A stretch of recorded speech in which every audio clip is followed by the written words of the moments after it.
Hey guys, welcome back to my YouTube channel. In our today's class, we will be converting some fractions into the decimal numbers. So let's just move towards the very first question that we have. So that's 11 divided by 15. So we will be using normal division method. We will write the numerator inside and denominator outside, right?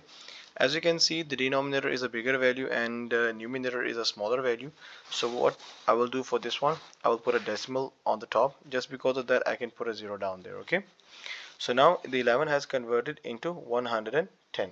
So if I multiply 15 with this 7, I will get 105. Alright. So 110 minus 105, that's equivalent to 5 only. Alright. And just because of that decimal on the top, I can put an extra 0 down there. So now this 5 is converted into the 50. Alright. So 15 times 3 is 45.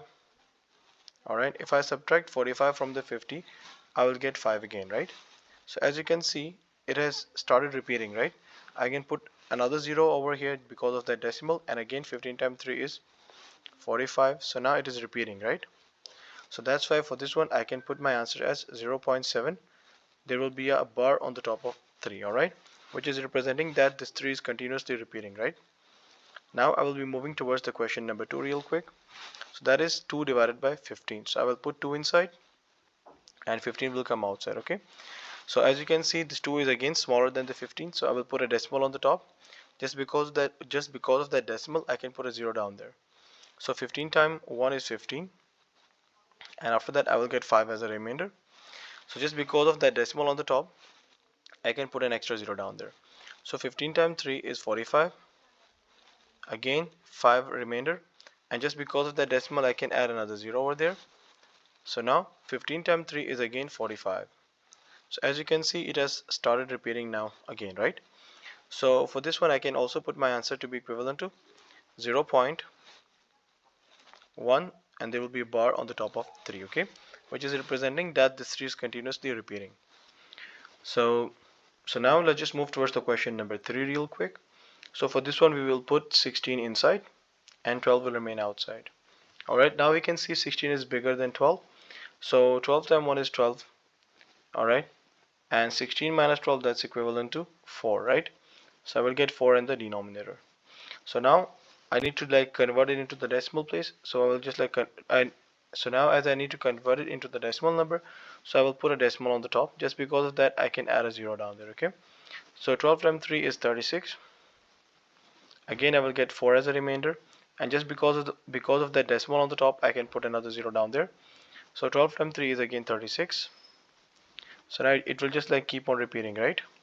So for this one, I can put my answer to be equivalent to 1.3 bar. Okay, this bar is representing that this 3 is again repeating, and it will repeat till the positive infinity. Alright, so now I will be moving towards the question number 4 real quick.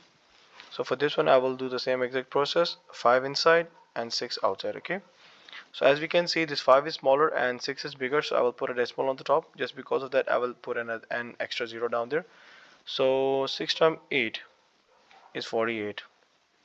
Alright, and I will get 2 as a remainder, and just because of the decimal on the top, I can put a 0 down there.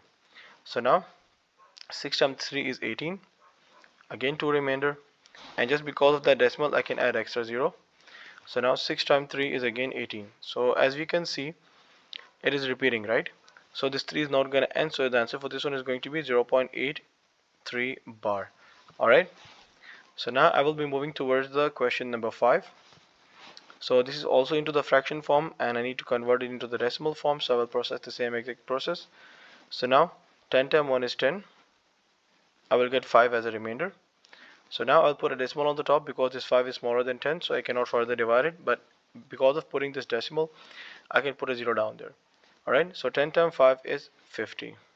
So now it is completely divided, and I got my answer 1.5. Alright, now I will be moving towards the last question over here, which is 2 divided by 23. Okay, so for this one I will put 2 inside and 23 will be outside, right? So as you can see, this 2 is smaller than 23. So for this one, what I'm going to do, I'm going to be putting a decimal on the top, just because that I will be able to add a 0 down there. Okay, but now still this 20 is again smaller than 23, so I cannot further divide it. So I will simply multiply 23 with the 0, and I will get 0 into the denominator. So 20 minus 0, that's equivalent to 20 again. Alright, now because of that decimal I can add an extra 0 down there. Okay, alright, so now if I multiply 23 with the 8, I will get 184. Okay, so 23 times 8 is 184. So now 200 minus 184. Okay, so if I subtract it, I will get 16. Now because of that decimal, I can put an extra 0 down there. So I will put an extra 0 over here. Okay, so now it has converted into the 160. Alright, now I will further divide it. So for this one, I will multiply 23 with the 6. Okay, so 23 times 6, that's equivalent to 138. So let me just write it down over here. 23 times 6 is a 138. So 138, if I subtract it from 160, I will get 22. So this will just keep on, like, you know, it will just like keep on dividing. Okay, so it's not going to end, but let's just further divide it and to see to which point I can, you know, further divide it. So now again, because of the decimal, I will be able to add an extra 0 down there. It will become 220, and this time I will multiply 23 with the 9. Okay, so 23 times 9, let me just do it. 23 times 9 is equivalent to 207, and if I subtract it from 220, I will get 13 again. So as we can see, this division is like keep on processing and it's not ending, right?